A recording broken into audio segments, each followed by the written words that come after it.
Hi everyone, it's Jessica. Welcome back to my channel. Today we're doing some more tiny piecing, but this time we're using some foundation paper piecing patterns. So let's get started.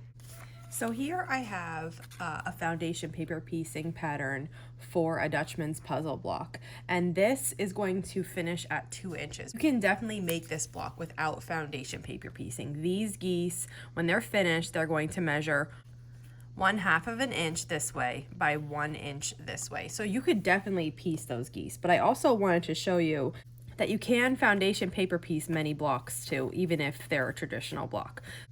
I just start by kind of just folding where that is so I know, and then I'm going to take my white piece and just line it up so that it's about 1/4 of an inch past that. I turn my stitch length down and I'm just going to sew on this line, and I do still back stitch at the beginning and the end. I'll fold this back. Now this is a little less than 1/4 of an inch seam allowance, only because I don't want that blue sticking out beyond. I probably just should have let my white pass it a little bit more than I did, but it's still good enough. It's more than 1/8 of an inch. It's in between 1/8 and 1/4, so it'll be okay. Now I fold that back with my fingers, and then we're going to just fold where the other one is. I like to fold it like this because it lets you visualize where it is on this side, so you know how far past that fold you need to put your fabric. And then we'll sew on the other side here.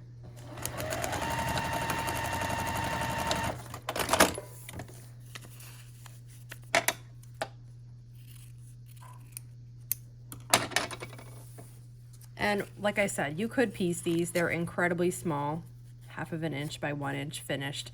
But foundation paper piecing these makes this very accurate without you having to be very accurate in your cutting or your piecing. I mean, as long as you're following the lines when you're sewing, you are going to get an accurate block. It's not always the case when you're actually piecing. You have to be very intentional and careful with everything to make your block turn out accurately. But in foundation paper piecing, as long as you're sewing on the lines, you're going to get an accurate block. Here, I'll just trim. And then now we're going to add the triangles to this piece. There's what we have so far. We're going to add one more over here.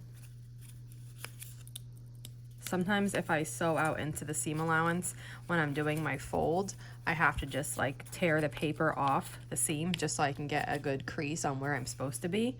But like that's okay. It's not gonna do anything wrong to your piecing if you have to do that. And here's what we have so far. Super cute. This one looks so big because the seam allowance is still here. This is the actual size that the little geese will be. Now we can just turn this way and work on this. So I'm folding here to show where my line is, and then I'm going to take blue and I will put it, and we'll sew this down.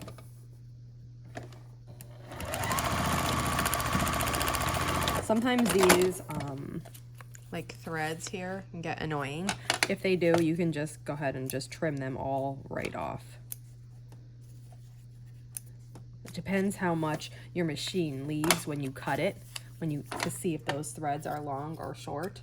So if those get in your way, you can just feel free to cut them. Okay, now we have that one on. We're going to add the corners to that. And there's that. We have one more flying geese unit to add. So I'm just going to fold there. And my red one goes there.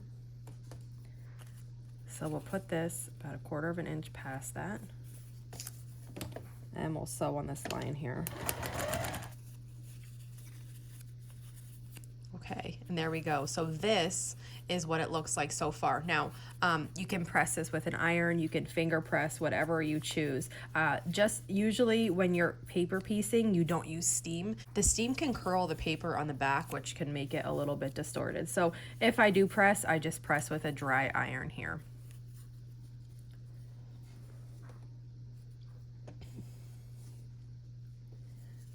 I'm going to set this aside for now. I'm going to make the other half and then we'll trim them both and then assemble. Okay, I finished both sides and I just gave them a press with a dry iron.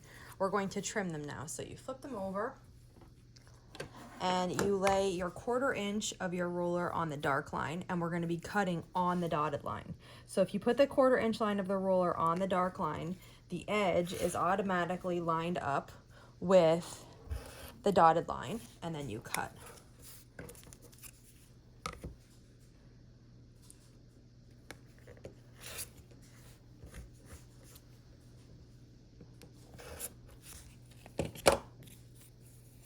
And here's what one side looks like. And then we are going to repeat that on the other side. Okay, and here's this one. So now you can choose to leave the papers in and sew it or take them out. I'm going to take them out, and I usually just start on the outside and I work my way in. Sometimes if you fold, it'll help you tear it a little bit neater. But the needle should have perforated the line that you sewed on, so that usually makes this easy to remove. And I am just using regular printer paper. I get asked that a lot, actually. So there is special foundation paper piecing paper. You can get it at quilt shops, you can get it on Amazon, and I've tried that, but I actually prefer regular printer paper. So that's what I end up using for these. And that's 1/2 with the papers removed, and I'll repeat that process for this one. Okay, so I have both pieces with the papers out, and I have my 1/4 inch foot on. Then I'm just going to match the sides up, and we're gonna sew along this with a 1/4 inch seam allowance. And let's see. Look at how cute and little it is. So this is 2.5 inches right now, and it finishes at 2. Let's do some more of these. Next, we're going to make a heart. So this is half of my template. Again, we're going to work 2 halves and then sew them together. I have some red and pink fabric here that I'm going to put on, and then we're going to add the fabric in the order of the numbers. These pieces are really small, so you can use scraps. I have like some little pieces like this that are too big. They're definitely oversized, but because we trimmed down, it's okay. And you know, at least I'm using some scraps I had. So you just sew along the line. This is just exactly the same as we did it before, but the shape is different. Now, the benefit of this, again, we could have pieced this block traditionally. It would have been small and fiddly, but we could have done it. Now, this one, this heart, we cannot piece this exactly like this traditionally. We cannot get these really nice rounded curves that you're going to see in this heart with traditional piecing.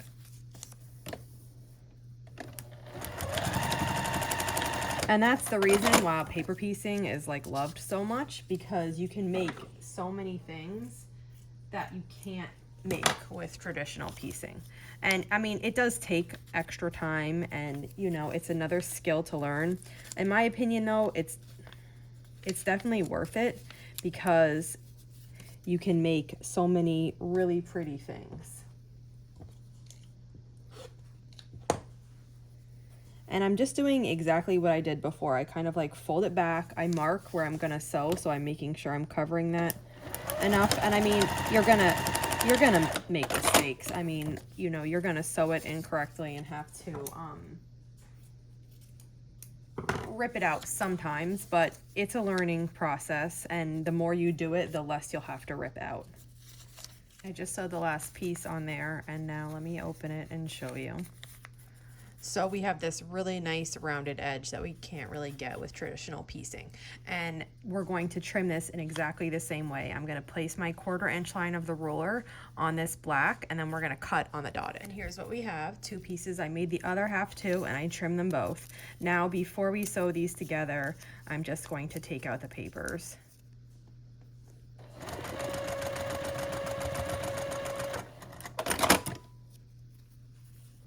Here is our little heart. Next, I have this little star to do, a 5-pointed star. just cutting this one. This one is in 3 portions instead of just 2 halves or a whole one.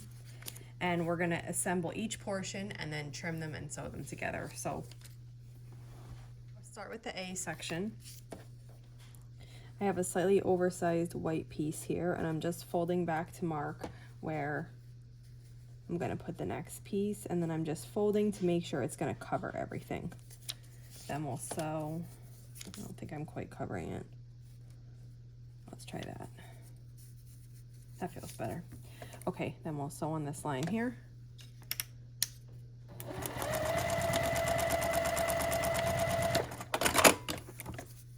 And really, this is just the same exact process with a different shape. There's the top portion. I'll set this aside and we'll trim it later. And I'm just gonna work on the other. Here are my units for this star. And I'm just going to sew them each together. So we'll sew the bottom and the middle.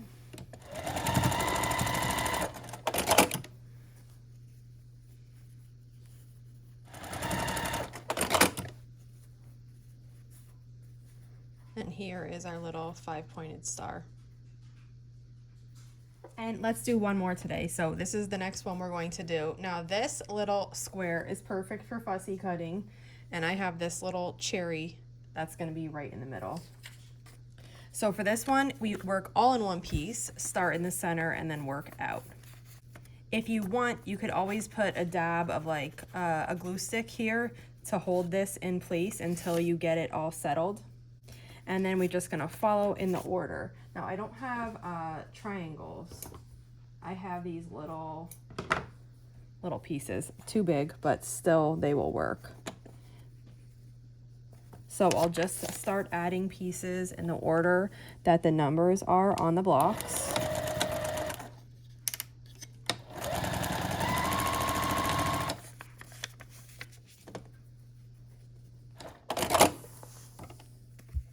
I just added the last piece on and we're left with something that looks like this. So let's trim it together. First, I'll just give it a press with a dry iron here, and I'm pressing it just a little bit at a time. Those corners that are overlapping there, that's going to get trimmed away, so I'm not really worried about it. I'm just kind of setting it down and just letting it press. And what that's gonna do is it's just gonna make it lay evenly so that when we trim this away, nothing's getting in our way. And now, just like we did before, the 1/4 inch line of the ruler is going on the dark line of the pattern. And then we're trimming.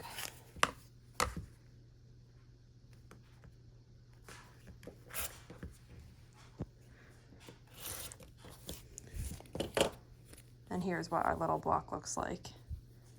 Gonna pull these little threads out. So cute and little, perfect for fussy cutting in the center. And so here is what we've made so far. We've made that one, this one, our little heart, and our little star today. Okay, that's it for today. So we did the star, the heart, we did the Dutchman's puzzle, and this block. So these were all really fun to make, all teeny tiny piecing patterns. I put these and some others in a pattern in my shop. I'll link to that below. If you're interested in the templates and you want to give these a try, you can go ahead and grab that pattern and try it yourself. If you have any questions, just let me know. And if not, I'll see you back here soon. Thanks for following along.